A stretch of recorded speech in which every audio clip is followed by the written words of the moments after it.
if it turns into a redistricting fight, the Republicans have all the cards. There will be a handful of new seats that Democrats could win, but even still, it's not a guarantee. But there's a handful of seats that Democrats could win, and then Republicans, I think, would have something like 10. There was a tweet that I saw that I'll actually bring up in a second. But back to mail-in ballots. I mean, this is the smart play, right? This is the way to make sure that there aren't people doing funky things after the polls have closed or things are actually counted properly. I mean, what is your sense? I mean, I remember being a kid and elections were figured out on the night of election night. When did we get away from that? Why is it now that, okay, election day was Tuesday, we're not going to know who actually won until 2 weeks from today? Like, when did this start happening? I thought technology made things better and streamlined things to make things better. The first time that I noticed it was, I think, 2020, right? Or was it? Because in 2016, we knew that Trump won, by midnight or something like that. Did have the hanging chads. The hanging chads, but the hanging chads are different than waiting to count. Right, the hanging chads were like that was Democrats saying, well, these aren't we're not sure who they were voting for because there's a hanging chad, etc. But I thought that they were and it was Democrats trying to do recounts. I was under the impression, the way that I remember it, it was all about Democrats saying, wait, it's close, so let's recount them. Yeah. And generally, every time they do a recount, the side that's trying to do the recount and wants to get more votes, miraculously they find more votes. Yeah, the hanging chads. You weren't supposed to notice that. You were supposed to. Right? Seriously, though, they want you to deny it. Like, I think of the hanging chads in terms of the Carrie Lake trial she had for her ballots, because it was sort of similar in terms of what was an invalid ballot. And they had no chain of custody for entire pallets of these ballots. And they actually printed out the wrong size ballot, and they couldn't feed it into the machine properly. It was totally bogus. And the court was totally stacked against her, and there were people that were caught lying on the stand. Didn't matter.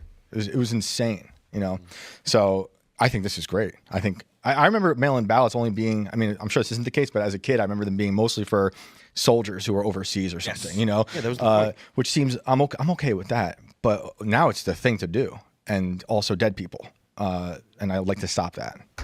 I wonder if it's because folks are getting just a random thought that folks are getting old, like their base. For Democrats are getting really old. They get the boomers, they can't get into their cars, they can't drive, and that's why they harvest as well. Mm-hmm. Go around from place to place in the cities and be like, old person here, go ahead and vote for Democrats so we can get more people on it, and where maybe younger folks might not be voting as much.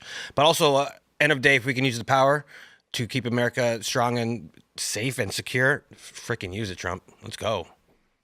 I mean, remember when Democrats are saying things like, our democracy, they don't actually mean democracy, because if they did, they wouldn't be looking to expand the court, expand the court and pack the court, and then they want to add states so that way they have the likelihood of more senators. Lower the voting age, and get rid of the Electoral College. All of these things are because they don't like the actual way that things go. Hey, Serge, can you bring that up so people can see? This is from Chris Eliza, who is no Republican or friend of conservatives.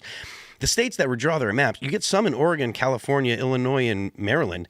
But look at this. This is a massive amount of possibility for the Republicans. So if this does turn into a fight between, Democrats and Republicans redistricting, I mean, the Republicans have a lot more possible votes to get or seats to get as opposed to Democrats. So even though, Gavin Newsom's news or whatever, his social media team is out there, doing the best they can in the past couple of days. And actually, in my opinion, they've got a couple funny tweets, but that's all they are, is just funny tweets. They're out there, doing the best they can. The reality of the situation is they're in a bad position to even try to talk about this argument, right? If this is if they actually do want to get into a redistricting fight, Republicans seem like they're again holding all the cards. Mm-hmm. Have you ever actually looked at Illinois' map as far as their representative? It's crazy. It looks like a kid drew what they could on the map, and you've got like it's a mess. So if they actually redistrict their map in Illinois, it's going to turn into Democrats fighting Democrats. Yeah. Same thing with California. It's going to turn into Democrats fighting Democrats over their seats. So the red states definitely have more to gain from any kind of redistrict kind of fight that they're going to go for. But as far as what Gavin Newsom's trying to do in retaliation to what Texas is doing, he's going to lose 10 times out of 10. Yeah. So if he wants to pick that fight and he wants to pick that battle and he wants to bring Illinois with him, he wants to bring Pritzker with him, they're going to lose. And I think ultimately the Democrat Party is looking at them like, don't do this. we're gonna lose this fight. Don't do this, please. Don't. So the past couple days, it's kind of seemed like Gavin Newsom has moved, and granted, we're a long way away from any election, right? And it's clear that Gavin Newsom wants to be the president, but it's in the past couple days, it's really looked like he's kind of taken initiative and put himself in a position to be considered the face of the Democrat Party and really out there working it hard. Do you guys have the sense that he could possibly be the nominee?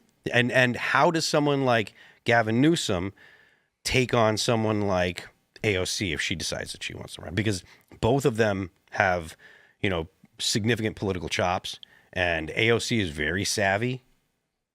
Who wins the primary for the Democrats if it's AOC versus Gavin Newsom versus Pritzker versus I don't know who else. I don't think AOC's got a shot. I don't think AOC's got a shot. Anyone with common sense, 2 working brain cells, looks at AOC and is like, no. I don't think I think she'll appeal to the younger crowd. But listen, if they put her in a debate with a possible J.D. Vance, with a possible Marco Rubio, she will get destroyed. She'll get destroyed worse than Kamala Harris did. But this is primaries that we're talking about. So maybe if she does go, I think you're right about. So let's say let's pretend she beats Gavin Newsom, which I don't think is going to happen. But she'll get destroyed. I think the Democrat Party knows that. I think Gavin Newsom is their best shot, and I think he knows he's their best shot. So that's why he's been going on the podcast. That's why he's been trying to put his name more out there. Thanks for checking out this clip from Timcast IRL. Make sure to watch the show live Monday through Friday at 8 p.m. Subscribe to this channel, and we will see you all there.